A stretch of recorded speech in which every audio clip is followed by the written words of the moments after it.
কিন্তু সত্যটা হলো ভয় মিথ্যা বলে। ভয় আমাদের এমন এক ছবি দেখায় যা বাস্তবতা থেকে অনেক আলাদা।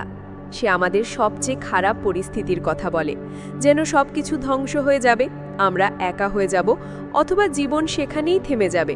কিন্তু বাস্তবে এমন কিচ্ছুই হয় না। হ্যাঁ, আমরা ব্যর্থ হতে পারি, লোকেরা হাসতে পারে, কিন্তু তা কি এতটাই বড় বিষয় যে আমরা সারা জীবন সেখানেই দাঁড়িয়ে থাকব যেখানে আমরা আছি? ভয়ের সবচেয়ে বড় শক্তি এটা নয় যে সে আমাদের থামিয়ে দেয়, বরং এটা যে সে আমাদের ভেতরে বসে আমাদের বিশ্বাস করায় যে আমরা কিছুই করতে পারি না। আর যখন একজন মানুষ নিজেই মেনে নেয় যে সে হেরে গেছে, তখন বাইরের দুনিয়া তার উপর কোনো প্রভাব ফেলতে পারে না।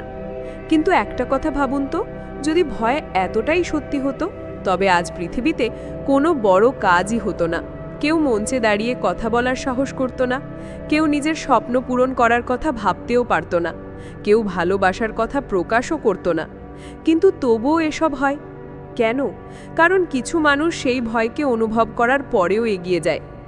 আমাদের ভয়ের সাথে লড়াই করতে হবে না, তাকে বুঝতে হবে।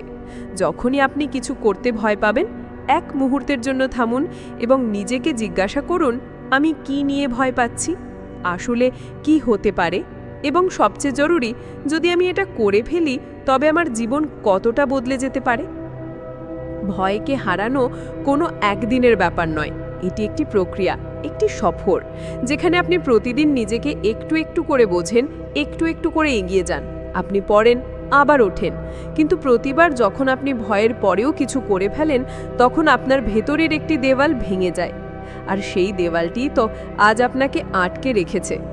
ভয় কোনো শত্রু নয়, এটি কেবল একটি সংকেত যে আপনি আপনার স্বাচ্ছন্দ্য বলয় থেকে বাইরে যেতে চলেছেন।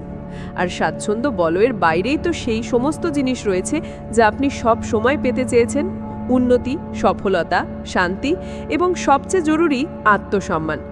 প্রতিবার যখন আপনি আপনার ভয়ের সামনে দাঁড়ান, আপনি আপনার পুরনো সংস্করণকে পেছনে ফেলে আসেন। আর প্রতিবার যখন আপনি ভয়ের কাছে নত হন, তখন আপনি সেখানেই থেকে যান যা আপনি সব সময় ছিলেন। তাই পরের বার যখন আপনার ভয় আপনার সামনে আসবে, তখন পালিয়ে যাবেন না, তাকে দেখুন, চিনুন এবং তারপর একটি ছোট পদক্ষেপ নিন তার বিরুদ্ধে। হতে পারে শুরুতে সেটি কেবল একটি ফোন কল করা, একটি হ্যাঁ বলা, একটি ইমেল পাঠানো বা একটি ভিডিও রেকর্ড করা। এই অসাধারণ বেস্ট সেলিং বইটির সম্পূর্ণ বাংলা সারাংশ শোনার জন্য আপনাকে আমন্ত্রণ জানাচ্ছি আমাদের ইউটিউব চ্যানেল বুক জেস্টে। আমরা নিয়মিতভাবে বিশ্বের সর্বাধিক বিক্রিত ও জনপ্রিয় বইগুলোর বাংলা সারসংক্ষেপ আপনাদের জন্য নিয়ে আসি।